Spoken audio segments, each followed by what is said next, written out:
Chapter 2. We went tiptoeing along a path amongst the trees back towards the end of the widow's garden, stooping down so as the branches wouldn't scrape our heads. When we was passing by the kitchen, I fell over a root and made a noise. We crouched down and laid still. Miss Watson's big nigger named Jim was setting in the kitchen door. We could see him pretty clear because there was a light behind him. He got up and stretched his neck out about a minute listening. Then he says, "Who there?" He listened some more. Then he come tiptoeing down and stood right between us. We could have touched him nearly.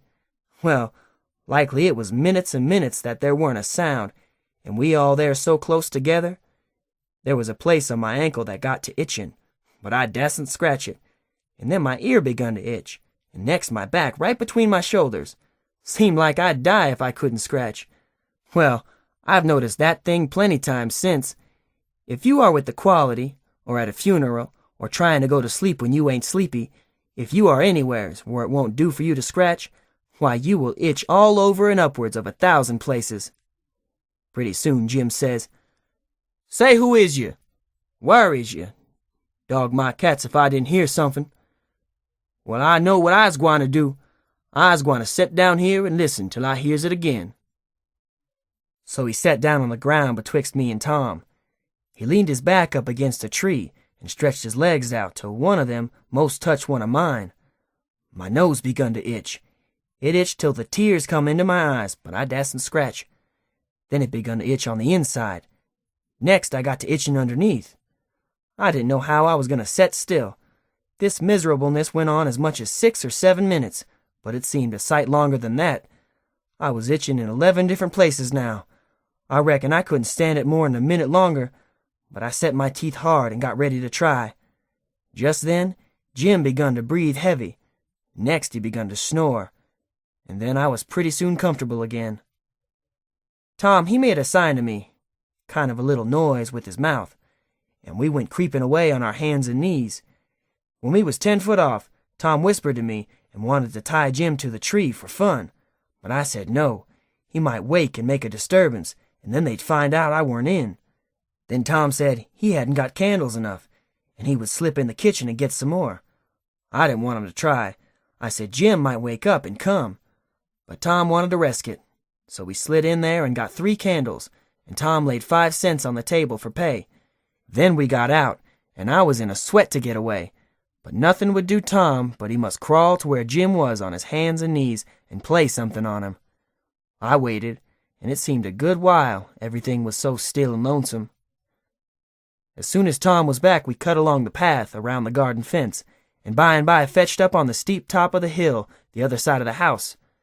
Tom said he slipped Jim's hat off of his head and hung it on a limb right over him, and Jim stirred a little, but he didn't wake.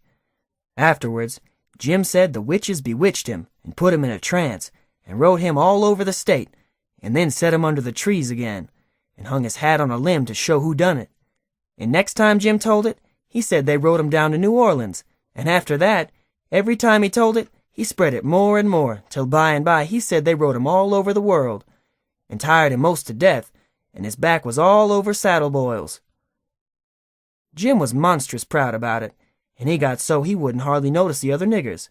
Niggers would come miles to hear Jim tell about it, and he was more looked up to than any nigger in that country. Strange niggers would stand with their mouths open and look him all over, same as if he was a wonder. Niggers is always talking about witches in the dark by the kitchen fire, but whenever one was talking and letting on to know all about such things, Jim would happen in and say, "What you know about witches?" And that nigger was corked up and had to take a back seat. Jim always kept that 5-center piece round his neck with a string, and said it was a charm the devil give to him with his own hands, and told him he could cure anybody with it, and fetch witches whenever he wanted to, just by saying something to it, but he never told what it was he said to it.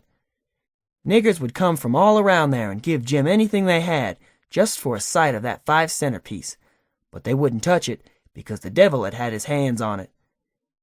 Jim was most ruined for a servant, because he got stuck up on account of having seen the devil and been rode by witches. Well, when Tom and me got to the edge of the hilltop, we looked away down into the village and could see 3 or 4 lights twinkling. where there was sick folks, maybe, and the stars over us was sparkling ever so fine, and down by the village was the river, a whole mile broad, and awful still and grand.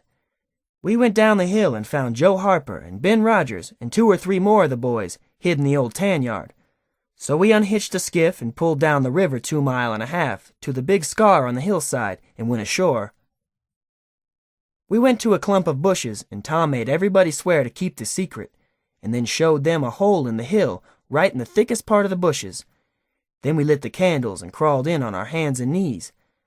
We went about 200 yards, and then the cave opened up.